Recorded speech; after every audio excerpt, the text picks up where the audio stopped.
আসসালামু আলাইকুম দর্শক, দেখুন এই ফোনটি কতটা স্বচ্ছ এবং পরিচ্ছন্ন, গ্লাসের মতো। পিছনের ব্যাকগ্রাউন্ডে যা আছে তাও দেখা যায়।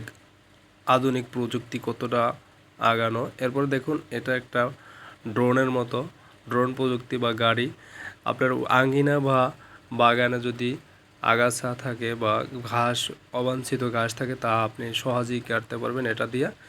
এটা দেখুন একটা কাঁচির সাথে একটা ডিজিটাল লাইটিং সিস্টেম করে দেওয়া হচ্ছে। আপনি কিছু কাটার জন্য, সোজা করার জন্য এটা লাইটিং সিস্টেমটা ব্যবহার করতে পারবেন।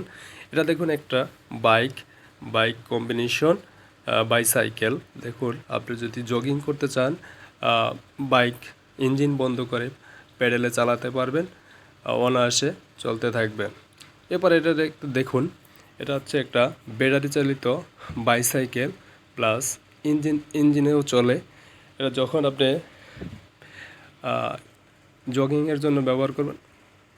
এটা দেখুন, এটা ছোট্ট একটা ডিভাইস যা গিজারের হিসাবে ব্যবহার করতে পারবেন। পানি, শীতের দিনে সাধারণত পানি ঠান্ডা থাকে, তখন পানি গরম করতে পারবেন। এটা দেখুন একটা এক চাকা চালিত সাইকেল, যা আপনি দুর্গম পাহাড়ি এলাকায় উঠতে পারবেন এবং অনায়াসে নিচে নামতে পারবেন, এবং সিঁড়িতেও ব্যবহার করতে পারবেন। সিঁড়ি থেকে আমাদের উপরে উঠতে একটু সাধারণত হেঁটে উঠতে কষ্ট হয়।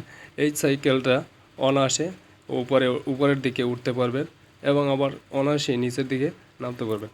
এটা দেখুন, এটা একটা ডিজিটাল ফোন। এই ফোনে ডিএসএলআর ক্যামেরা এবং ডিজিটাল ক্যামেরা সহ খুব সুন্দর সুন্দর ডিভাইস ব্যবহৃত করেছে। এটা সত্যি, এটা একটা আপডেট মডেলের মোবাইল।